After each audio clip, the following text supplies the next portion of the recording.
Hey guys, Sean here and welcome to the F1 Word. Now we are just 2 races into F1's new era and we've already had 2 brilliant races, including 2 big battles for the wins. And drivers are speaking really positively about the changes made this year and how much fun it is to race, with some saying it's like go-kart racing, and also how much easier it is to follow other cars. That of course is what these new regulations were all about, improving the show on track. And it's brilliant to see, for now at least, that they seem to be working. So, all in all, a great start to the season. However, that positive feedback from the drivers and that great racing has led to a lot of talk about whether or not it's time to ditch DRS and move back to what many consider a more pure form of racing. And yes, I know if you joined us for the race reaction stream following the Saudi Arabian Grand Prix, then you'll know we had a chat about this very topic on the stream. But I've had a couple of days to get my thoughts together properly, or at least as properly together as my thoughts ever seem to get. So I decided I'd go over it again in a short-ish video and explain why I think DRS should remain in F1 and stay largely as it is, for now at least. And just to be clear from the start, actually, this is just a few of my thoughts, and I'm not going to be doing a deep analysis of DRS or those first 2 races. This is just a classic F1 word waffle. If you are new to the sport and are wondering what DRS is, well, I'll keep it brief because, again, this isn't an explainer-style video, but in very basic terms, the drag reduction system is a movable rear wing flap on the cars which, when opened, reduces aerodynamic drag, and that helps to increase a car's top speed, and that, in turn, allows cars to overtake more easily. It was first introduced back in 2011, although I'm pretty sure Fernando Alonso would have liked it a year sooner than that, and it was done to ultimately improve the show, and it has really become an integral part of Formula One.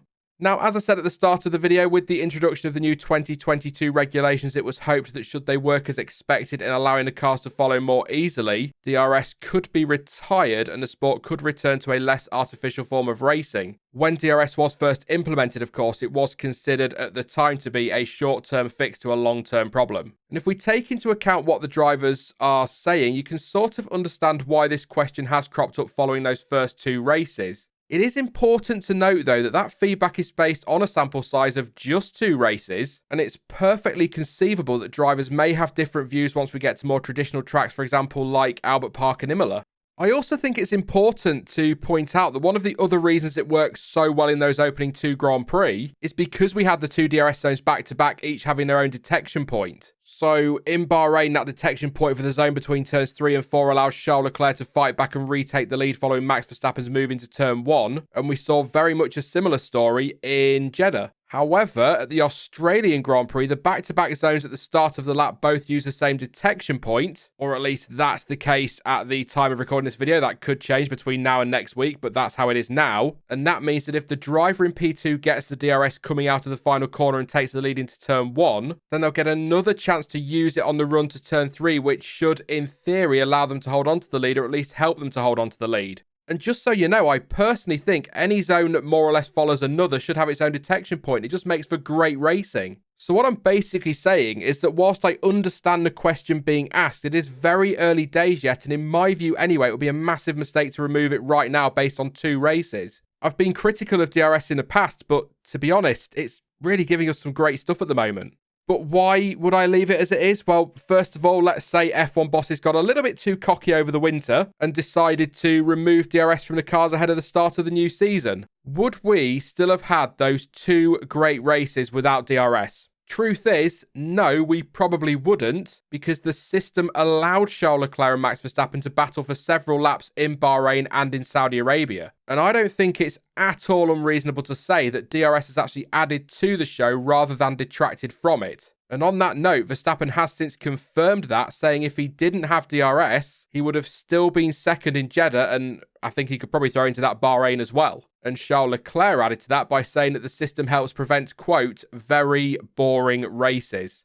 I must be honest as well, but I sometimes feel like we look back at F1 history with rose-tinted spectacles, and I am just as guilty as anybody else of this. This is my 30th year watching the sport, and I used to always bang on about how racing was better back in the day. But if I go back and watch races from what I would consider my era growing up, so that's the mid to late 90s, early 2000s as an example, it's not like we saw a constant stream of overtaking, and I'd even go as far as to say that many of the position-changing moments we saw came as a result of some great strategy play and pit stop work. I'm not saying for 1 second that overtaking didn't happen pre-DRS, because it absolutely did, and we saw some truly iconic and incredible moves. What I'm saying is it was rarely the overtaking fest that some like to make out sometimes. It's the whole refueling argument. People always tell me when we're doing live streams that we need to bring back refueling, it was great for the show, when in reality, if you go and watch those races, it really wasn't. Anyway, all that said, there are some things I'd like to see changed in the future if the positive noises around following continue, and if DRS eventually becomes too overpowered, which of course is a risk. Because whilst it does help with the racing, I don't like seeing cars breeze past each other halfway down the start-finish straight, pull in to take the racing line, take the corner nice and easily, and disappear off into the distance.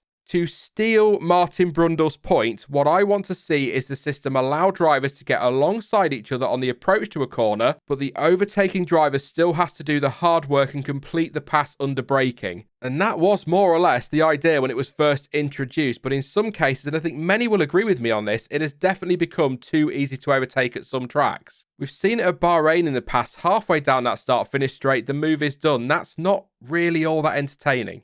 So in the future, the sport could look to make zones a little bit shorter if they want to, and that's something they can tweak race by race, and even actually if they really want to, they can do it during a weekend. I will say that I disagree with people who suggest that we should allow DRS to be used in defense as well as attack, because then there is a risk that DRS could cancel itself out, in which case you may as well not bother at all. However, a limit on how many times it can be used by each driver in a race could add a really interesting strategical element to the in-race battles. It would force drivers to really have to think about when and where to use it. Obviously, in that case, you'd have to do a lot of analysis to make sure that you're not going too far the other way, but it could be interesting.